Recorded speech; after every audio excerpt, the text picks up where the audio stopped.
యేసు రక్తమే జయం పరిచర్య. ప్రియ రక్షకుడైన యేసుక్రీస్తు నామమున ఈ ఉదయకాలమున మీ అందరికీ శుభములు కలుగునుగాక. మనుషులు పలుకు వ్యర్థమైన ప్రతి మాటను గూర్చియు విమర్శల దినమున లెక్క చెప్పవలసి ఉండునని దేవుని వాక్యము సెలవిస్తున్నది. నా ప్రియ సహోదరి సహోదరులారా, దినములు చెడ్డవి గనుక మీరు సమయమును పోనీయక సద్వినియోగం చేసుకొనుచు అజ్ఞానుల వలె కాక జ్ఞానుల వలె నడుచుకున్నట్లు జాగ్రత్తగా చూచుకొనుడి.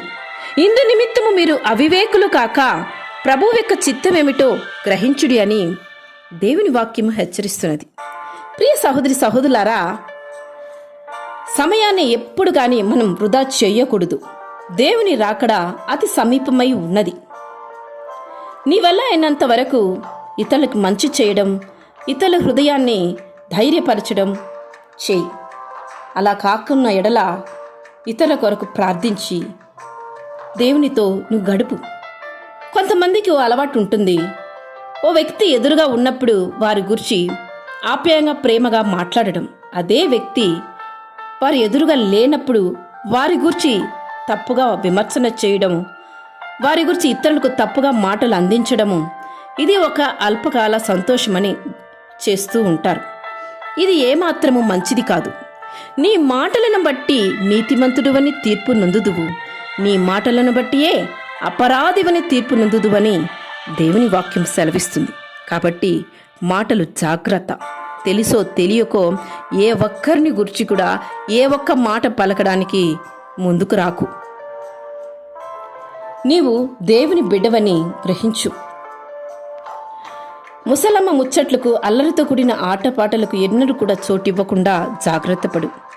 మనము పాపము లేని వారమని చెప్పుకుని ఎడల మనలను మనమే మోసపుచ్చుకొందుము, మరియు మనలో సత్యం ఉండదు.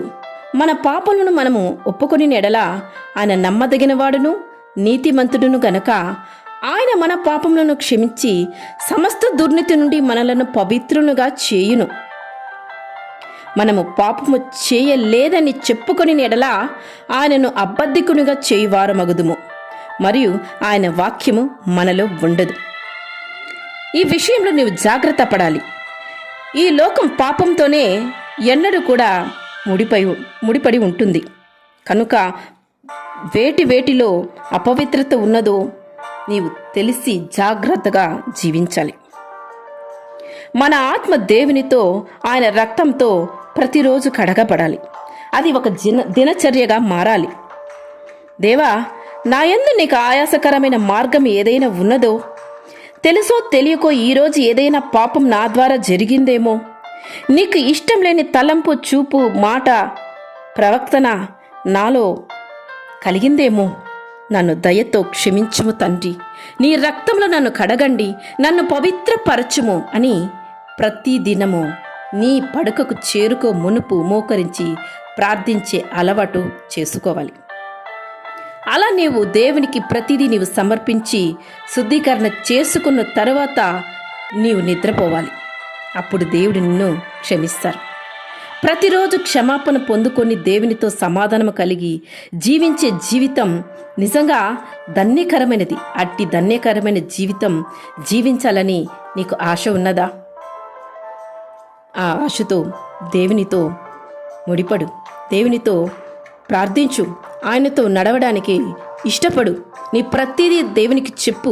నువ్వు చేసిన పొరపాటును కూడా చెప్పు, దేవుడు సరిచేస్తారు. అప్పటికే ఆ పాపం నీలో నుంచి విడిచిపోతుంది. నీవు పరిశుద్ధ పాత్రగా నీవు శుద్ధీకరణ పొంది దీవింపబడదు. ఆమేన్. యేసు రక్తమే జయం పరిచర్యలో మీ సహోదరి. God bless you.